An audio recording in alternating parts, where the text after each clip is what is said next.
général. Moi, je l'avais pas, j'ai pas reconnu. Je vous le dis tout de suite. Au moins, je vais tout de suite. Hein?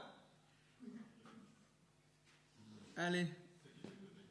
Elle est dedans, hein?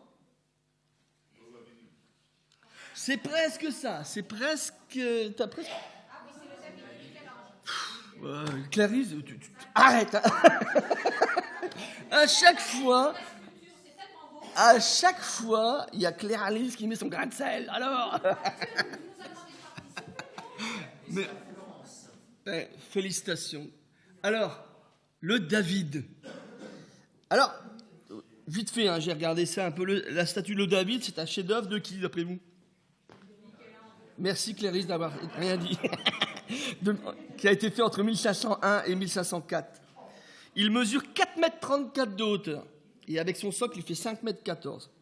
Mais savez-vous que cette statue, elle a été tirée d'un bloc de marbre blanc qui avait été laissé sur le côté, qui n'avait pas été utilisé parce que d'autres sculpteurs avaient abandonné. Et vous savez pourquoi ils les avaient abandonnés? Parce que quand vous voyez entre le torse et le bras droit, ce bloc avait une faille naturelle. Et tous ces sculpteurs ont abandonné de pouvoir faire quelque chose parce qu'ils se sont dit, ma sculpture, elle va casser. Et Michel-Ange, lui, il a utilisé cette brèche naturelle, justement, pour dessiner le bras et la séparation du torse. Et il y a une petite histoire sur ce bloc, parce qu'il est arrivé en vrac, hein, c'était un bloc. Il y a une petite histoire avec un gamin qui est venu voir Michel-Ange et puis qui lui a dit tu vas faire quoi avec ce gros caillou là? Et Michel-Ange, lui, il a regardé le caillou, puis il savait déjà ce qu'il allait faire avec ce caillou. Vous savez quoi? Ce caillou, c'est nous, c'est vous. Et ce sculpteur, vous savez qui c'est? C'est notre Créateur, c'est Dieu. Et nos failles naturelles, il va les utiliser, il va les changer, il va les parfaire pour rendre nous-mêmes comme des magnifiques créatures. Et ça, c'est le meilleur des sculpteurs qu'on a. Le meilleur des sculpteurs. Il faut qu'on se laisse sculpter par Dieu. Pensez-vous, cette statue, c'est pas fait du jour au lendemain.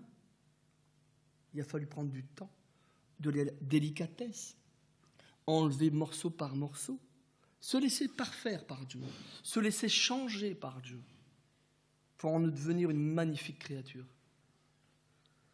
Alors, voilà un petit peu comment je voulais commencer ma prédication. J'avais envie de dire que Dieu est spécial. Dieu est spécial, vraiment spécial, parce qu'il fait des choses dans nos vies sans qu'on lui demande de les faire. Et il y a des moments, ce qu'on lui demande de faire, il les fait pas. C'est quand même un Dieu spécial qu'on a. Alors, voilà le titre de ma prédication. Et en ce moment, c'est vraiment très très fort dans mon cœur. C'est, vas-y, s'il te plaît. Pas de réseau? La puissance de l'onction pour impacter mon entourage. La puissance de l'onction pour impacter mon entourage.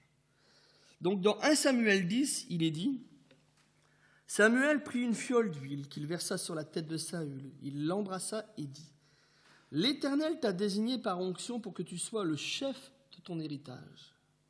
De son héritage plutôt. Alors vous allez me dire, qu'est-ce que c'est l'onction? C'est quoi l'onction? Ça veut dire quoi? Alors, je vous en avais déjà parlé dans une prédication, vous allez voir. Hein. Dans l'Ancien Testament, l'onction se pratiquait en versant de l'huile.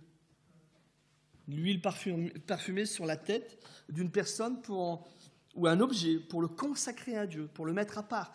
Onction, c'est ça, hein, c'est mettre à part. C'est un revêtement qui nous met à part. Alors, il existait une onction pour les rois, hein, comme celle que Samuel venait de faire à Saül. Il y en avait aussi pour les prophètes. Élisée a été mis à part pour être prophète, le prophète d'Israël. Il y en a plusieurs dans l'Ancien Testament comme ça. Mais l'onction, c'est quoi? Si on voudrait en parler aujourd'hui, c'est comme une métaphore de la puissance du Saint-Esprit sur nous. L'onction du Saint-Esprit qui vient là pour nous aider à nous mettre en charge de quelque chose que Dieu veut nous faire faire. L'onction, elle est toujours donnée pour une mission bien précise. Saül avait une mission, être roi. Élisée avait une mission, être prophète de Dieu. Et tous ceux qui ont reçu cette onction avaient une fonction, une mission à remplir. 1 Samuel 10, verset 9. Dès que Saül eut tourné le dos pour se séparer de Samuel, Dieu lui donna un autre cœur. Et tous ces signes se réalisèrent le même jour. Lorsqu'ils arrivèrent à Gibéa, une troupe de prophètes vint à sa rencontre. L'Esprit de Dieu vint sur lui et il prophétisa au milieu d'eux. Tous ceux qui l'avaient connu auparavant virent qu'il prophétisait avec les prophètes. Et les membres du peuple se disaient l'un à l'autre, « Qu'est-il arrivé au fils de Kis ? Saül est-il aussi parmi les prophètes ?»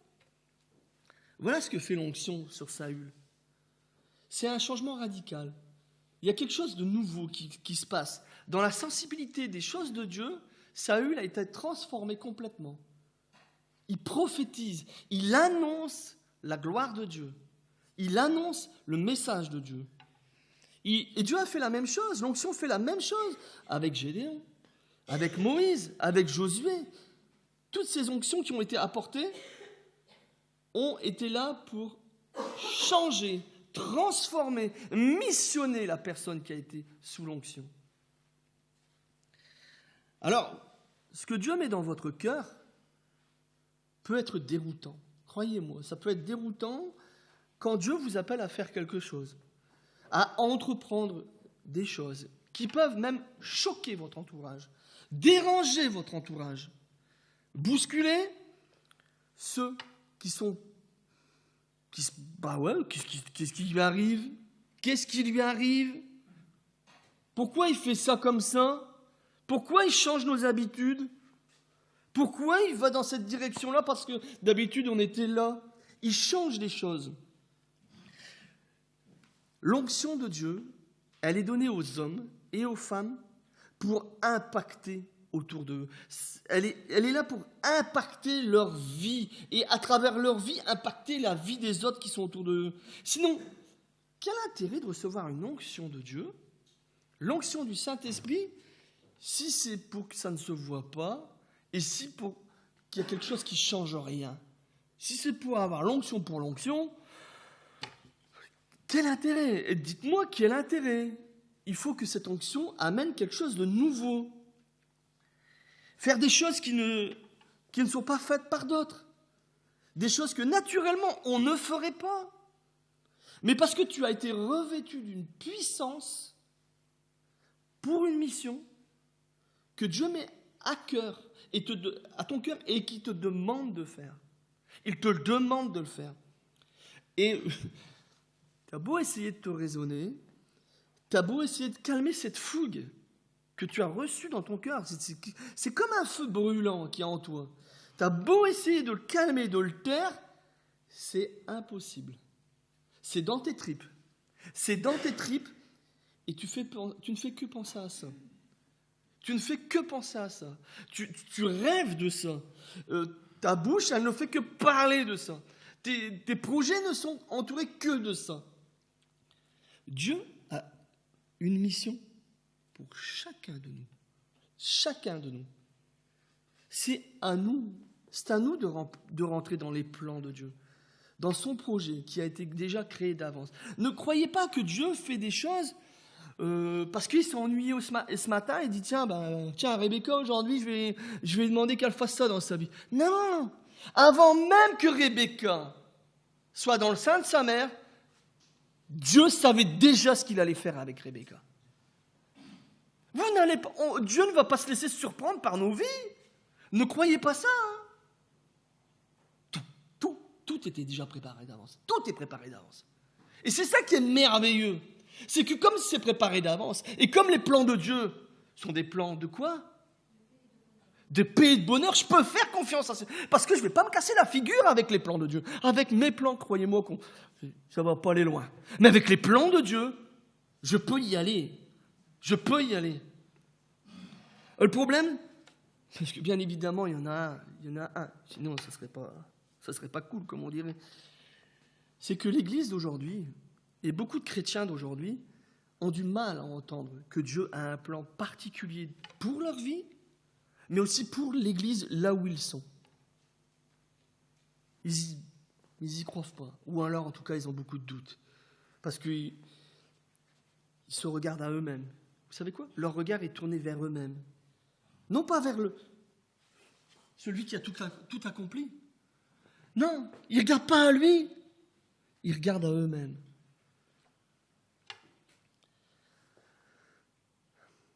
Les projets de Dieu, ce n'est pas les nôtres. Croyez-moi. Et heureusement, merci Seigneur. Ces projets sont solides. Ces projets sont mûris d'avance. Ils sont réfléchis.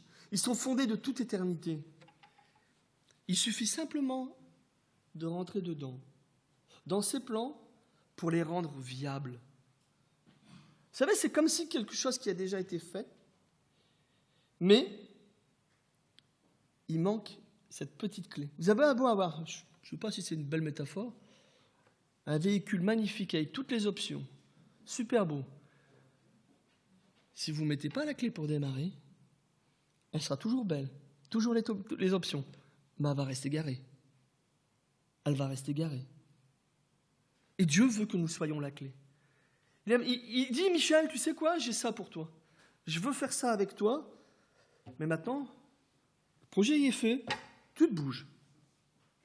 Et il le dit à vous aussi, à tous. Daniel, ton projet sur Tumerie, Dieu l'a il l'a déjà créé. Maintenant, il dit, Daniel, mets-toi à l'action.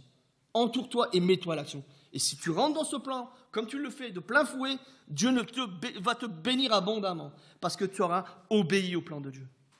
Et soit, tous mes frères, tous mes sœurs, dans votre vie particulière, Dieu fait pareil. Et aussi dans l'Église. Dans l'Église, il fait pareil. Il faut que nous apprenions à penser avec Dieu. Avec Dieu. Toute notre pensée doit être faite avec Dieu. Et non pas selon nos faibles capacités, nos limites. Parce que Dieu, vous savez quoi? On le dit, on le chante. Dieu est fort. Dieu est capable de réaliser tout. Il est El Shaddai. El Shaddai. Vous connaissez la signification de El Shaddai? Dieu tout-puissant. Dieu tout-puissant, et il suffit aux besoins de son peuple. Il suffit aux besoins de son peuple. Même si nous, on se casse la figure, même si nous, on fléchit le genou, lui tiendra bon. Parce qu'il défend son nom, il défend son honneur. Il ne laissera personne cracher sur son nom. Loin de là, il défend son honneur. Et nous devons faire confiance à ça. Faire confiance que malgré nos incapacités, malgré nos manquements, Dieu va nous faire avancer parce que nous avons choisi la bonne solution, être avec lui. Lui faire confiance. On doit laisser vraiment se laisser revêtir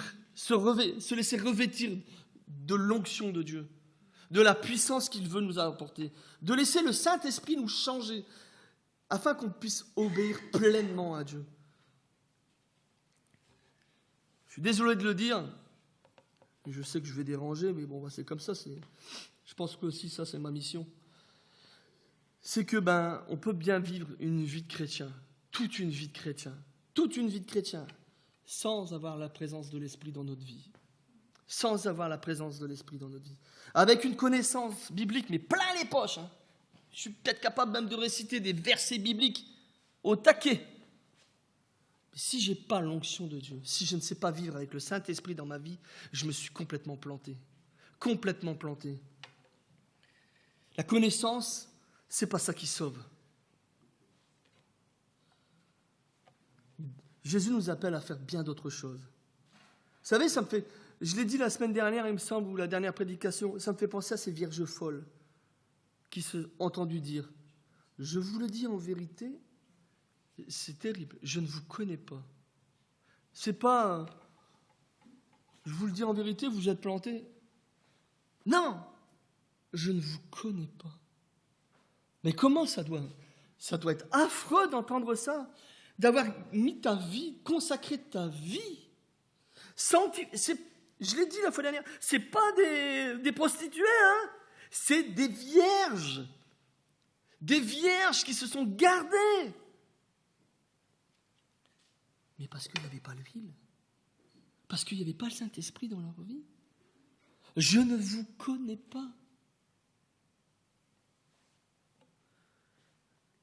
L'onction, la vie conduite par l'Esprit, elle n'est pas réservée à une élite. Il faut arrêter de dire « Ouais, mais toi, c'est normal.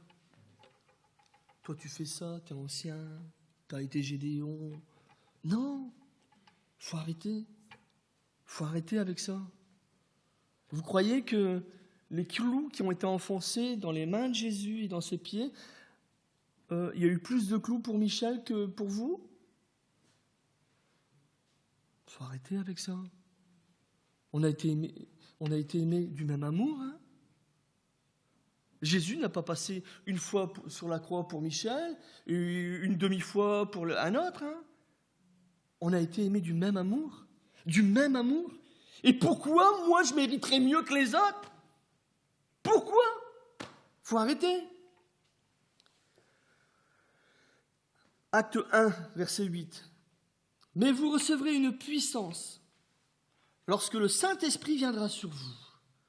Et vous serez mes témoins à Jérusalem, dans toute la Judée, dans la Samarie et jusqu'aux extrémités de la terre. La présence, la puissance du Saint-Esprit dans nos vies doit changer notre façon de vivre. Elle doit nous faire sortir de notre zone de confort, comme souvent on l'a entendu. Combien de fois on a entendu ça dans notre vie? Allez, les personnes ça fait X années qui sont dans l'église, combien de fois on l'a entendu? Plein de fois. Plein de fois. Et j'ai répondu amen à ça.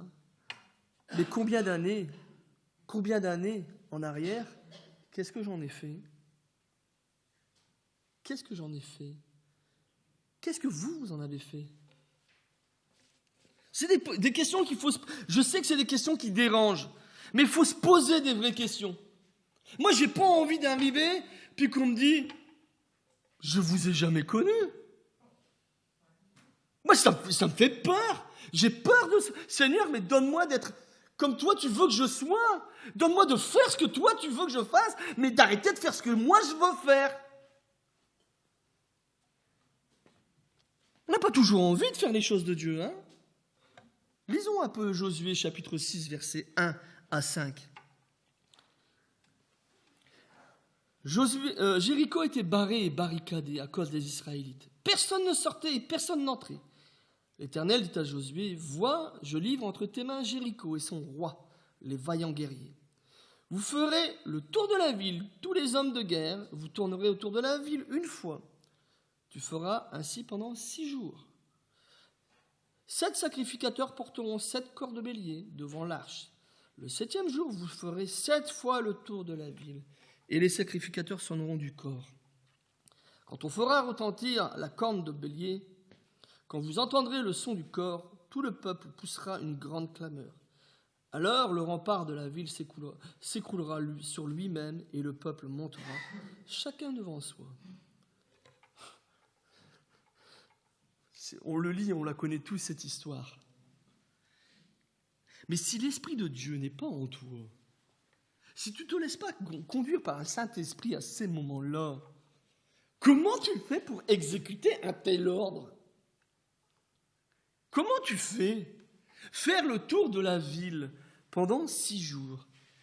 Allez, essayons de se mettre un peu à la place de Josué et puis de ses généraux.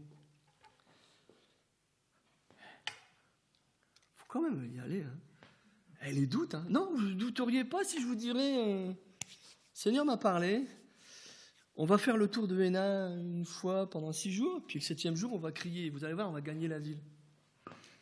Vous me direz, Michel, t'as fumé, garçon, hein? T'as fumé, c'est obligé, hein? Faut arrêter, hein? T'es retombé dedans. Non, mais les doutes. Est-ce que j'ai bien compris le message? Comme un peu le sketch. Vous ne pouvez pas répéter la question? Parce que là, c'est compliqué. La compréhension stratégique. Même stratégiquement. Mais à quoi que ça sert d'aller faire le tour de la ville? On va être fatigué. On va se fatiguer pour rien. Puis quand il va falloir aller à la guerre, on sera déjà crevé. On sera fatigué. Comment tu veux que je me batte après? J'ai plus de force. Je dis, Jéricho, c'était pas n'importe quoi quand même. C'est pas une petite ville, c'est pas un village.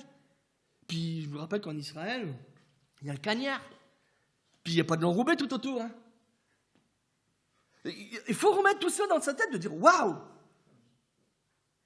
Si tu n'as pas le Saint-Esprit qui est dans ta tête, dans ton cœur, que tu n'es pas là, sensible à l'Esprit, mais tu fais comment? Tu fais comment?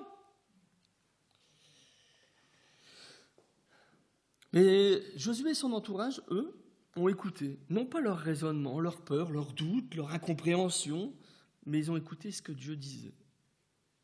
Et ils se sont laissés bousculer par la vision de Dieu. Ils se sont laissés bousculer par la vision de Dieu. Parce que la vision de Dieu, c'était quoi? Je te donne Jéricho. Je te donne Jéricho. Vous savez quoi? Le raisonnement des hommes est bien souvent le chemin qui amène à la non-écoute des plans de Dieu. Plus on raisonnera, plus on va tordre le plan de Dieu pour notre vie.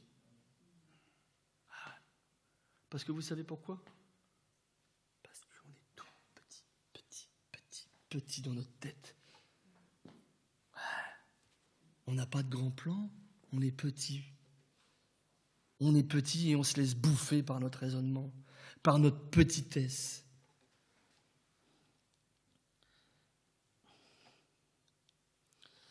L'onction vient sur nous pour nous qualifier, pour le service, pour la mission qu'il y a pour toi. Aujourd'hui, peut-être que tu es incapable. En tout cas, tu n'en as pas les capacités. Mais Dieu met sur toi une puissance. Il te met sur toi une puissance pour te qualifier, pour que tu puisses remplir cette mission qu'il te donne.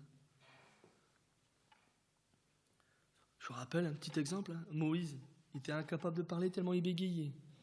Et pourtant, c'était pas n'importe qui, Moïse. Gédéon, c'était un trouillard. C'était pas n'importe qui. On continue?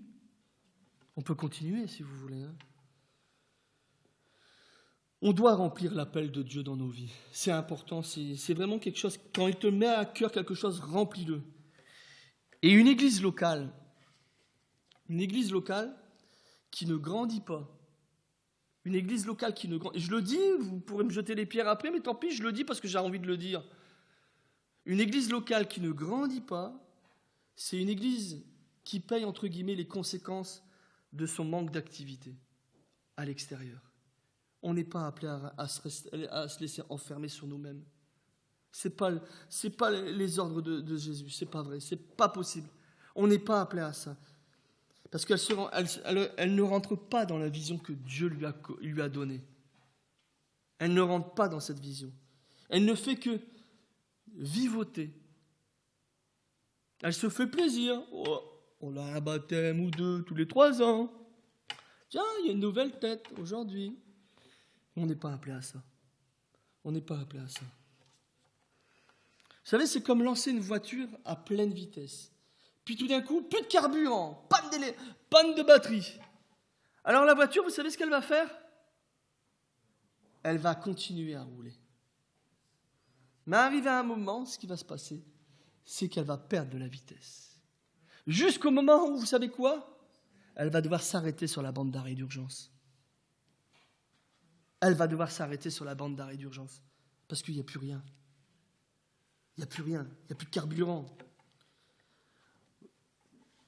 Nous devons absolument, et c'est vital pour l'Église, mais aussi pour nous, d'impacter autour de nous, d'impacter dans notre vie en particulier, mais aussi d'impacter dans notre ville. Notre ville, je suis désolé de le dire, pour l'Église des Nains, la ville des Nains, c'est son champ missionnaire. Vous êtes tous missionnaires. Ouais, vous êtes tous des missionnaires.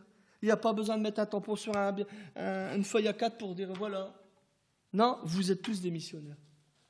Et Dieu vous demande de remplir votre mission. Vous devez impacter. Allez chercher ceux qui manquent à l'Église. Vous savez, Je crois en la prière du juste, hein. Ça c'est clair et net, sinon je ne serais pas là. Mais je crois aussi et fermement qu'il faut qu'on se bouge. La prière doit être accompagnée d'action.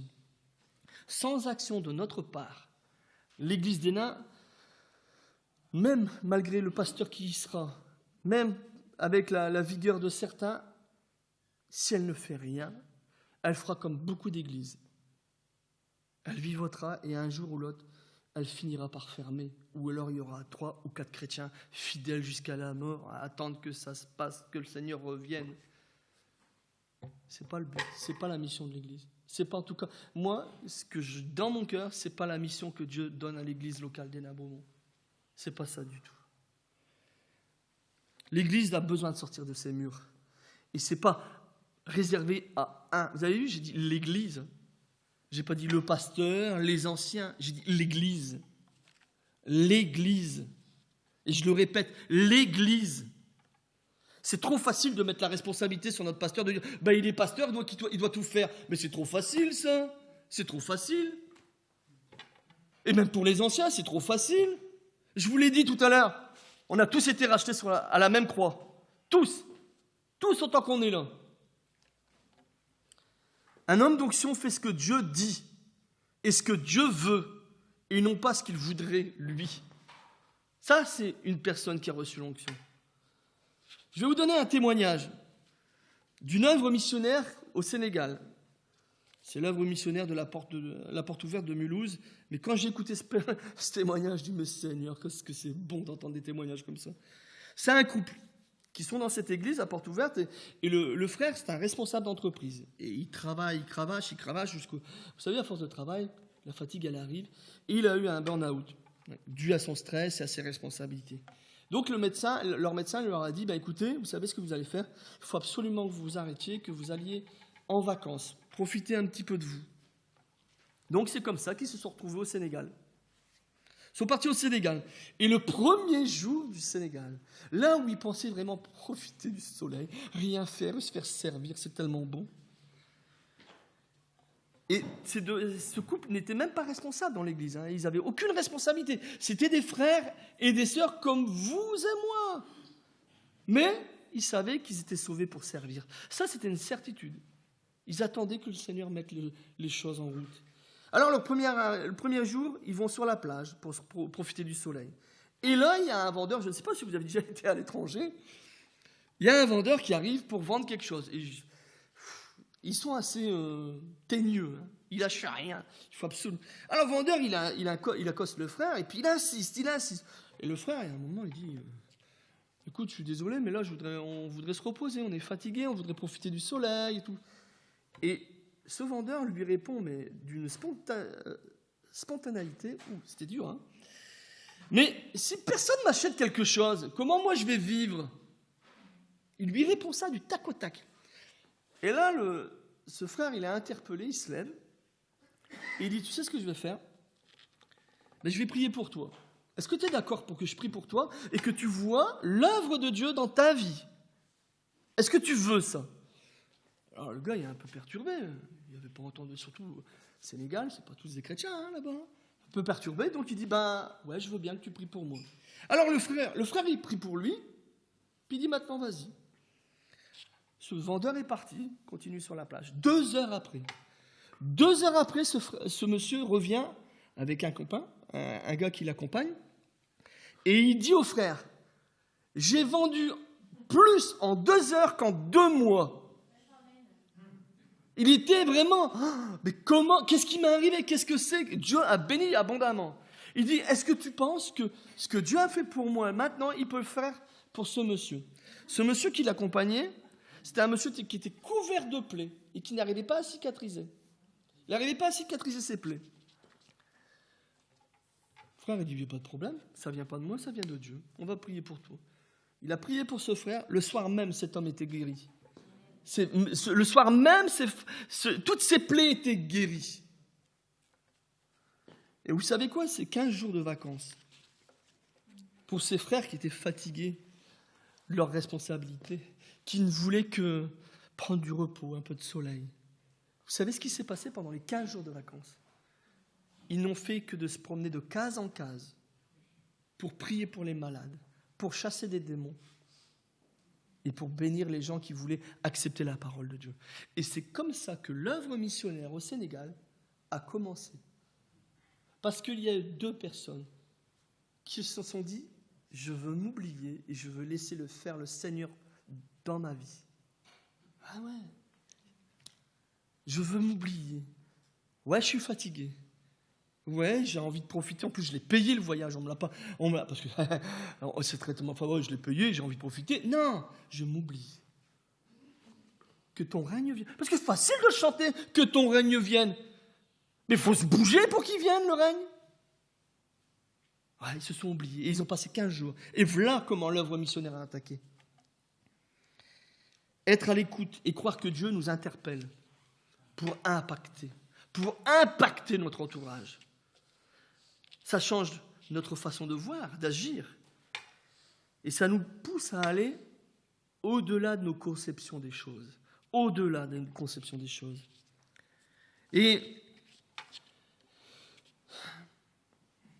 je l'ai écrit, donc je vais le dire.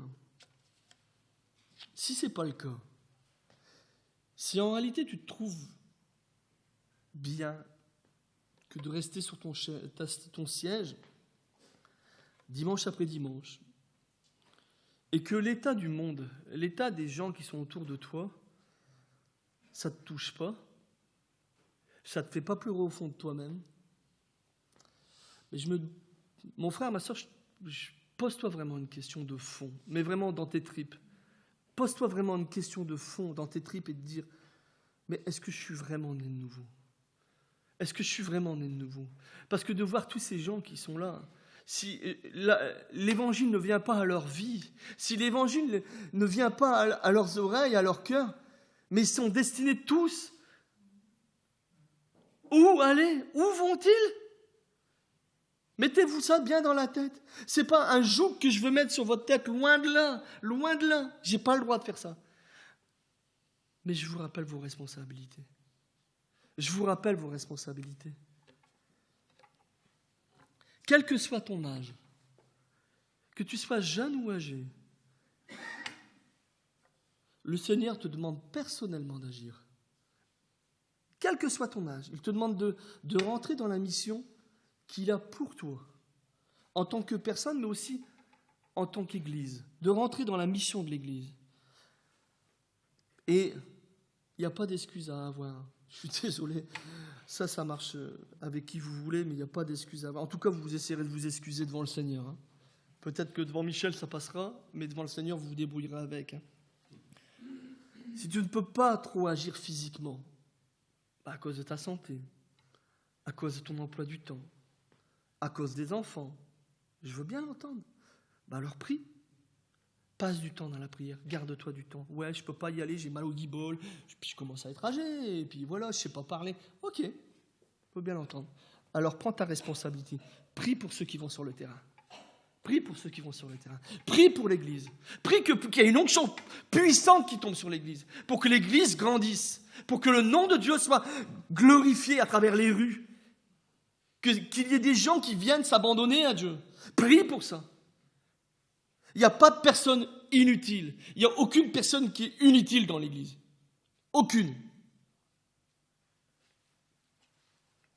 On a tous quelque chose à faire. Moi, jeudi, j'étais là, je priais, puis je voyais des toiles d'araignée dans les trucs.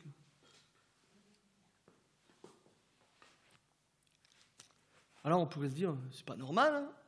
Bah ouais, c'est pas normal. Mais ceux qui... Parce que moi, j'ai vu des gens... Et vous savez, je vais taire leur nom. Hein, pour pas non plus les édifier trop non plus. C'est pas bon. Mais moi, j'ai vu des gens qui font le ménage. Qui s'occupent de l'offrande.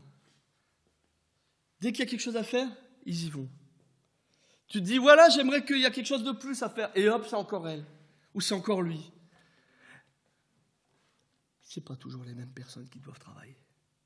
C'est pas toujours les mêmes. Soulage ton frère et ta sœur. T'es fatigué ? Ok, je veux bien le croire. Mais soulage ton frère et ta sœur. Parce que vous savez, on est tous pareils. Arrivé à un moment, on est crevé. On est fatigué, on est blasé. On est blasé.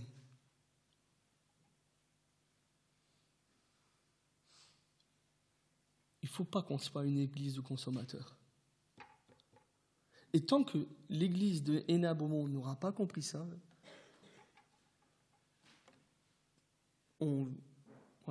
ça sera comme ça. Acte 4, versets 23-31.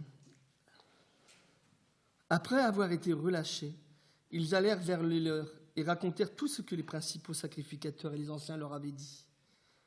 Lorsqu'ils l'eurent entendu, d'un commun accord, ils élevèrent la voix vers Dieu et dirent : Maître, toi qui as fait les cieux, la terre, la mer et tout ce qui s'y trouve, c'est toi qui as dit par l'Esprit Saint, de la bouche de notre Père, ton serviteur David. Pourquoi les nations se sont-elles agitées et les peuples ont-ils eu de vaines pensées ? Les rois de la terre se sont dressés et les chefs se sont ligués contre le Seigneur et contre son roi. Car en vérité, contre ton saint serviteur Jésus, à qui tu as donné l'onction, Hérode, Ponce Pilate se sont ligués dans cette ville et avec les nations et les peuples d'Israël pour faire tout ce que ta main et ton conseil avaient déterminé d'avance. Et maintenant, Seigneur, sois attentif à leurs menaces et donne à tes serviteurs d'annoncer ta parole en toute assurance. Étends ta main pour qu'il se produise des guérisons, des signes et des prodiges par le nom de ton saint serviteur Jésus. Quand ils eurent prié, le lieu où ils étaient assemblés trembla. Ils furent tous remplis du Saint-Esprit et ils annonçaient la parole de Dieu avec assurance. Tous ensemble, pas réservés à une seule élite. Quand ils ont tous prié, ils reçurent tous. Norabo, vous savez, j'ai rigolé quand Jean-Michel l'a dit, qui avait été une table prophétique, et il y avait eu des paroles.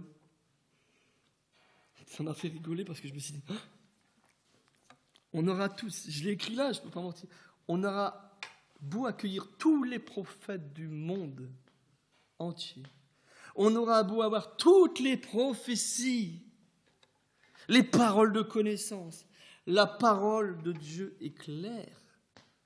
Luc 6, 45, car c'est de l'abondance du cœur que la bouche parle. Il y a une autre version qui dit, en effet, sa bouche exprime ce dont son cœur est plein.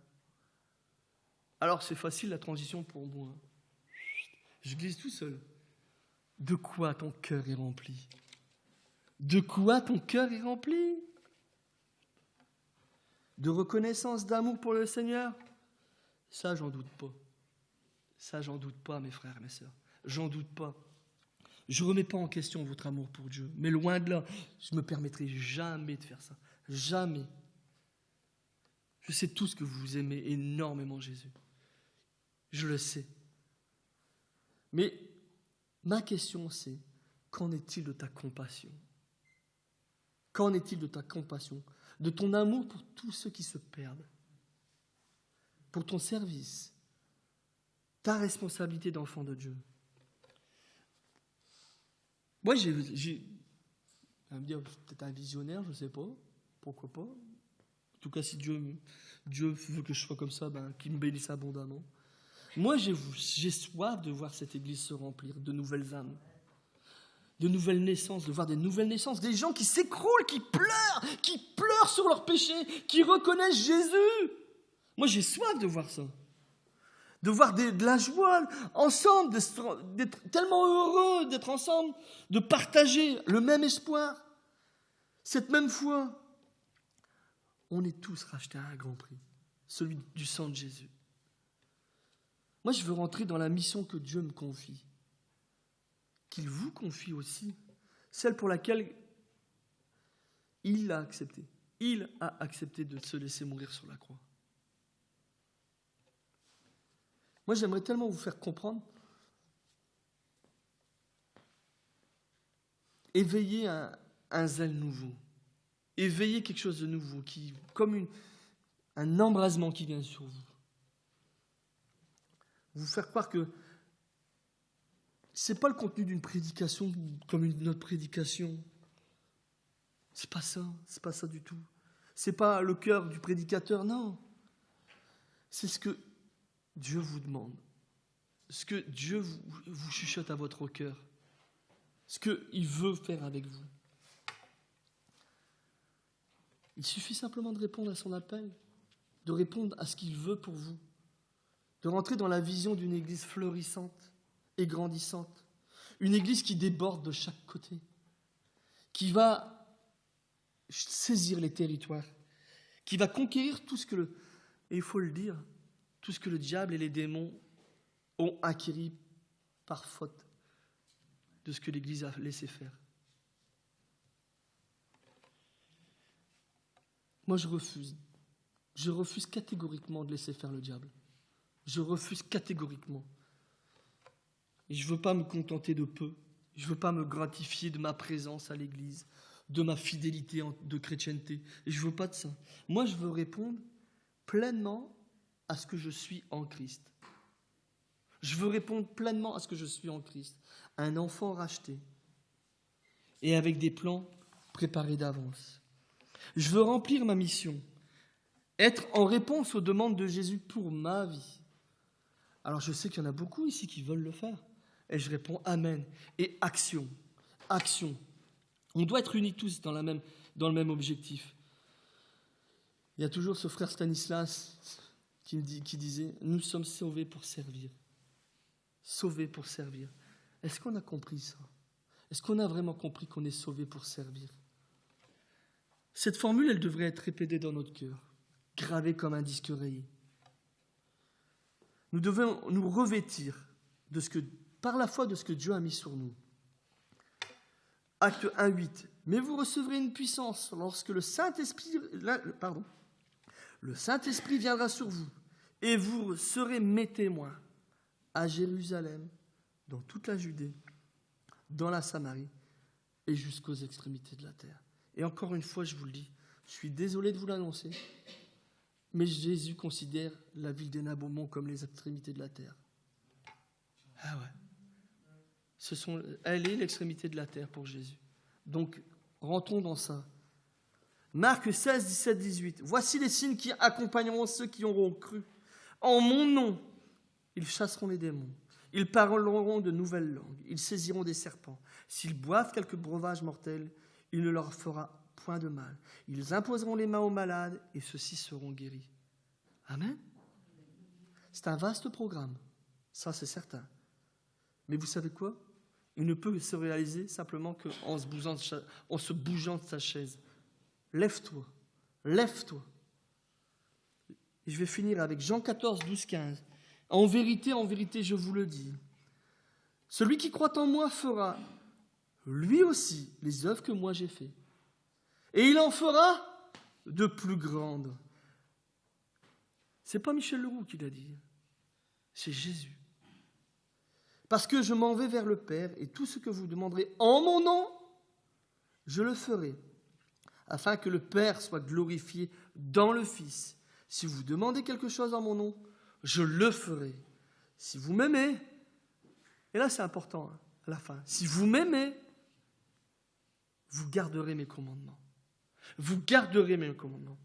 Moi j'aime Dieu de tout mon cœur, mes frères, de toute mon âme et de toute ma pensée.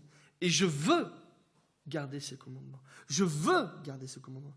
Je veux l'implorer de bien vouloir m'utiliser pour faire avancer son royaume dans ma vie, mais aussi dans la vie de mes frères et sœurs, mais aussi dans la ville où je suis. Et je veux aller chercher ceux qui manquent à l'Église. Tous ceux qui manquent à l'Église. Voilà, je vais laisser Daniel présenter la Sainte Seine et que Dieu vous garde.